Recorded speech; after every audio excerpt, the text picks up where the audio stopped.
संचित बांसल एंड मैं स्वागत करता हूं आपका अपने चैनल के ऊपर। आज जो टॉपिक हम पढ़ने जा रहे हैं उसका नाम है सेट थ्योरी। इस लेक्चर के अंदर हम टोटल 3 पार्ट्स पढ़ेंगे। सबसे पहले हम देखेंगे इसका इंट्रोडक्शन, ठीक है, फिर हम देखेंगे इसकी डेफिनेशन क्या है, जो बुकिश डेफिनेशन है।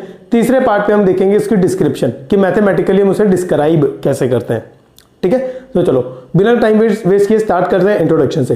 इंट्रोडक्शन के अंदर 3 पार्ट समझेंगे हम। सबसे पहले समझेंगे कि डिक्शनरी मीनिंग क्या होता है, कि अगर आप डिक्शनरी उठाओ और उसके अंदर ये वर्ड पढ़ो सेट और देखो कि उस सेट का मतलब क्या है, तो अब ये देखोगे कि सेट में बहुत सारे मतलब होते हैं। इनफैक्ट मैं आपको एक फैक्ट बताता हूं कि इंग्लिश के अंदर जो वर्ड सेट है इसके सबसे ज्यादा मतलब होते हैं। हमारे काम का कौन सा है, हम कौन सा वाला पढ़ रहे हैं, उसके लिए मैं एग्जांपल देता हूं। अगर आपने ये वर्ड वैसे बहुत बार सुना होगा, जैसे एक आपने सुना हुआ है डिनर सेट। क्या होता है डिनर सेट, ठीक है। अगर अब मैं डिनर सेट बोलता हूं तो आपके दिमाग में एक कलेक्शन आती है, एक कुछ यूटेंसिल्स की, क्योंकि यूटेंसिल्स होंगे अलग अलग, जिसमें कुछ प्लेट्स होंगे, कुछ स्पून्स होंगे, ठीक है, कुछ ऐसे बाउल्स होंगे, ठीक है। तो उसमें कुछ अलग अलग चीजें आपकी ऐसे यूटेंसिल्स की होंगी जो आप खाने में यूज करते हो, ठीक है। ऐसे ही आपने एक और वर्ड ऐसी तरह सुना होगा ज्वेलरी सेट। जब मैं वर्ड बोलता हूँ ज्वेलरी सेट तो आपके दिमाग में एक बॉक्स आता है, जिस बॉक्स के अंदर कुछ ज्वेलरी आइटम्स पड़ी हैं। वो कुछ नेकलेसेस हो सकते हैं, कुछ इयररिंग्स हो सकते हैं, कुछ फिंगर रिंग्स हो सकती हैं, ठीक है। तो ऐसी कुछ चीजें आपके दिमाग में आएगी। तो यहां से पता क्या चलता है, तो यहां से ये पता चल रहा है कि जो वर्ड सेट है वो एक्चुअल में एक कलेक्शन है। कलेक्शन है। अगर मैं डिनर सेट की बात करूं तो वो यूटेंसिल्स की कलेक्शन है। अगर मैं ज्वेलरी सेट की बात करता हूं तो वो ज्वेलरी पीसेस की कलेक्शन है। अब यहां तक बात समझ में आ गई क्योंकि यहां पे वर्ड सेट का मतलब है कलेक्शन। उसके बाद जो दूसरी पॉइंट है इसके अंदर इंट्रोडक्शन के अंदर, वो है इसकी रिप्रेजेंटेशन, की किस तरह से रिप्रेजेंट करेंगे। देखो स्टूडेंट्स, जब भी हम किसी कलेक्शन की बात करते हैं रियल लाइफ में भी, तो रियल लाइफ में हम हर एक कलेक्शन को एक बॉक्स के अंदर रखते हैं। जैसे डिनर सेट के लिए भी एक बॉक्स होता है, ज्वेलरी सेट के लिए भी एक बॉक्स होता है। वैसे जब हम मैथमेटिक्स के अंदर कलेक्शंस की बात करेंगे तो वहां पे भी एक बॉक्स होगा। बॉक्स के अंदर कुछ एलिमेंट्स होंगे, ठीक है। तो उस बॉक्स की रिप्रेजेंटेशन होती है करली ब्रैकेट, ठीक है। ये करली ब्रैकेट कहीं पे भी आपको अगर मैथमेटिक्स के अंदर दिखते हैं तो उसका मतलब सेट ही होता है। मतलब ये एक बॉक्स है, इस बॉक्स के अंदर कुछ एलिमेंट्स होंगे, वो एलिमेंट्स और ये डब्बा मिलके एक हमें कलेक्शन दे देंगे, एक सेट दे देंगे, ठीक है। चलिए ये हुई दूसरी चीज। अब देखते हैं तीसरी चीज। इसके इंट्रोडक्शन में जो थर्ड पार्ट है वो है कि सेट एक्चुअल में यूज कहां होगा, इस सेट की यूजेज क्या है, कौन से ऐसा चैप्टर है जिसके अंदर हम आगे जाके सेट यूज करेंगे, क्या ऐसा कोई चैप्टर एग्जिस्ट भी करता है या नहीं करता। तो वैसे तो ये सेट बहुत सारे अलग अलग यूनिट्स में यूज होने वाला है, क्योंकि ये एक बेसिक चैप्टर है। बेसिक चैप्टर का मतलब होता है ये चैप्टर जो आगे जाके और चैप्टर्स में हमारी हेल्प करेगा, ठीक है। बट जो सबसे ज्यादा चैप्टर इफेक्ट होता है इससे वो होती है प्रोबेबिलिटी, ठीक है। प्रोबेबिलिटी का कॉन्सेप्ट हमारे +1 स्टैंडर्ड में भी है, वो +2 स्टैंडर्ड में भी है। कहीं भी आप कभी भी जब 10th स्टैंडर्ड के बाद जब भी आप प्रोबेबिलिटी पढ़ते हो तो उसके लिए आपको सेट थ्योरी का आना बहुत ज्यादा जरूरी है। बहुत से बच्चे ये कंप्लेंट करते हैं कि प्रोबेबिलिटी एक डिफिकल्ट यूनिट है। उसका रीजन ये है कि बच्चों का जो ये सेट थ्योरी का कॉन्सेप्ट होता है, इसके अंदर जो फॉर्मुलाज हम आगे जाके पढ़ेंगे वो उनके वीक होते हैं। इस वजह से उन्हें लगता है कि प्रोबेबिलिटी भी उन्हें समझ में नहीं आ रही है, ठीक है। चलिए अगर आपका ये स्ट्रॉन्ग होगा तो आपके लिए प्रोबेबिलिटी को ग्रैस्प करना और भी ईजी होगा। तो यहां तक था इसका इंट्रोडक्शन। अब बात करते हैं उसकी डेफिनेशन की, कि बुकिश डेफिनेशन क्या होगी सेट थ्योरी की। वैसे तो मतलब हम डिस्कस कर ही चुके हैं कि इसका कलेक्शन है।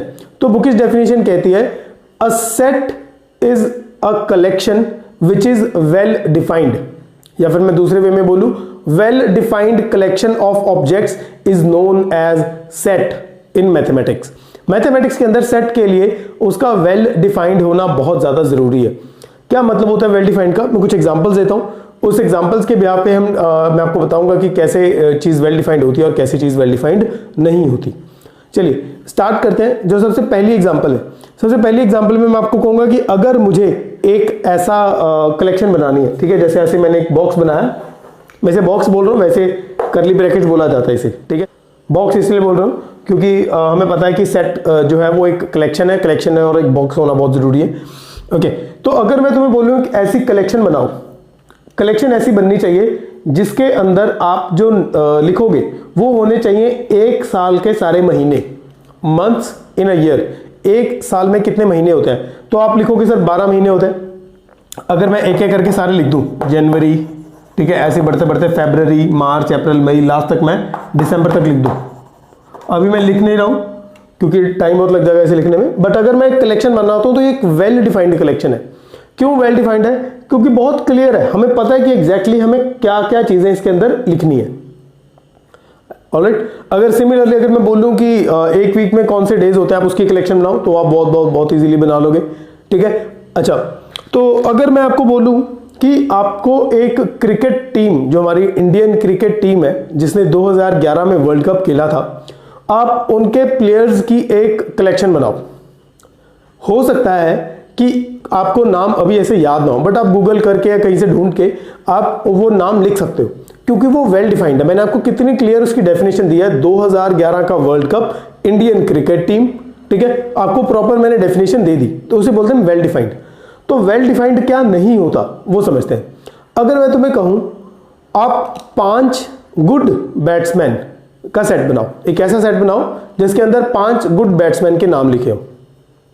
अब प्रॉब्लम ये होती है कि सर गुड बैट्समैन सबके ओपिनियन पे डिपेंड करता है। ना तो मैंने यहाँ इंडिया का कहा, ना मैंने यहाँ पे गुड की कोई डेफिनेशन दी, क्योंकि हो सकता है कि एक गुड बैट्समैन जो वनडे मैच के अंदर गुड खेल रहा हो वो टेस्ट मैच के अंदर गुड ना हो, उसकी क्वालिटीज टेस्ट मैच में रिक्वायर्ड ना हो, या जो बंदा टेस्ट मैच में एक गुड बैट्समैन का रोल प्ले कर रहा है वो हो सकता है कि वनडे मैचेस में वो अच्छा प्ले ना करता हो। ठीक है, तो मैंने यहाँ पे क्वालिटी मेंशन नहीं करी, मैंने सिर्फ गुड कह दिया। गुड एक बहुत ही वेग आइडिया, वो क्लियरिटी नहीं देता हमें।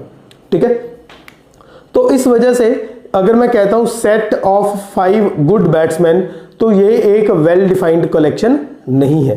क्योंकि अब ये वेल डिफाइंड कलेक्शन नहीं है तो हम इसे मैथमेटिकली सेट नहीं बोलते। ठीक है, आई होप यहां तक बात समझ में आ गई होगी। चलिए आगे बढ़ते हैं। अब देखते हैं डिस्क्रिप्शन ऑफ अ सेट, कि कैसे सेट को डिस्क्राइब किया जा सकता है मैथमेटिकली। हमें एक सेट को डिस्क्राइब करने के लिए 2 वेज होते हैं।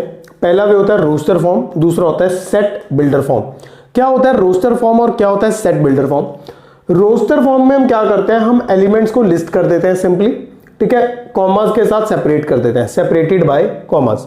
एग्जांपल समझते हैं, बहुत सिंपल सी चीज है। रोस्टर फॉर्म एक सबसे इजीएस्ट वे है एक सेट को डिस्क्राइब करने के लिए। Set of first 5 natural numbers, कि अगर मुझे पहले 5 नेचुरल नंबर्स का एक कलेक्शन बनाना हो तो मैं क्या करूंगा? स्टूडेंट्स यहां पे हमेशा याद रखना, अगर वर्ड सेट आ गया ना तो करली ब्रैकेट्स आएंगे ही आएंगे। ठीक है, करली ब्रैकेट्स फर्स्ट 5 नेचुरल नंबर्स, 1 2 3 4 5। ठीक है, नेक्स्ट सिंपल है, मैंने 5 मेंबर्स लिखने थे, कॉमास के साथ सेपरेट कर दिया। मतलब कॉमास के साथ सेपरेट करने का मतलब यह है कि अगर मुझे 11 लिखना होता तो मैं यहां पे लिखता 11 1 1। ठीक है, तो मैं इसको 1 1 नहीं कहूंगा, इसे 11 कहूंगा। ठीक है, अगर यहां पे कॉमा आ जाता फिर मैं कहता कि यहां पे एलिमेंट्स है 1 1 2 3 4 5। ठीक है, चलो आई होप यहां तक बात क्लियर होगी। तो यहां पे टोटल 5 मेंबर्स हैं इस सेट के अंदर।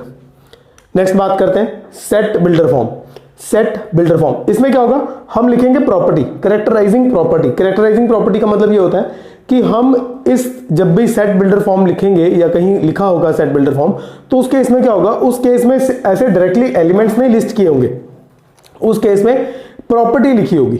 ठीक है, एग्जांपल समझाता हूं। जैसे सेम एग्जांपल है, set of first 5 natural numbers है, बट इस बार मैं डायरेक्टली नंबर्स लिस्ट नहीं कर रहा हूं। इस बार मैं क्या कर रहा हूं, देखो सेट था तो करली ब्रैकेट आई, उसके बाद x कॉलन, इस कॉलन को तुम सच दैट पढ़ सकते हो, x such that x is a natural number less than 5। ठीक है, देखो मैंने क्या किया, मैंने कहा कि ये एक सेट है जिसके अंदर ये x एलिमेंट है। ठीक है, अब x की डेफिनेशन क्या है, x की डेफिनेशन है x is a natural number less than 5। आपको एक कॉलन डालना है, याद रखना। ठीक है, x is a natural number less than 5। अब मैंने यहाँ पे एलिमेंट्स लिखने के बजाय उसकी डेफिनेशन लिख दी। ठीक है, तो ये 2 वेज हैं जहां पे आपको सेट को डिस्क्राइब कर सकते हैं आप, जहां एक रोस्टर फॉर्म है और एक सेट बिल्डर फॉर्म है। आई होप यहां तक बात क्लियर होगी। ओके स्टूडेंट्स, इसी के साथ खत्म करते हैं हम आज का ये वीडियो। अगर आपको इस वीडियो में कुछ भी नया सीखने को मिला हो तो इस वीडियो को लाइक जरूर कर देना। ठीक है, और अगर कोई डाउट हो तो नीचे कॉमेंट सेक्शन में मुझे जरूर बताना, और इस चैनल को सब्सक्राइब करना मत भूलना। आई thank you so much for watching.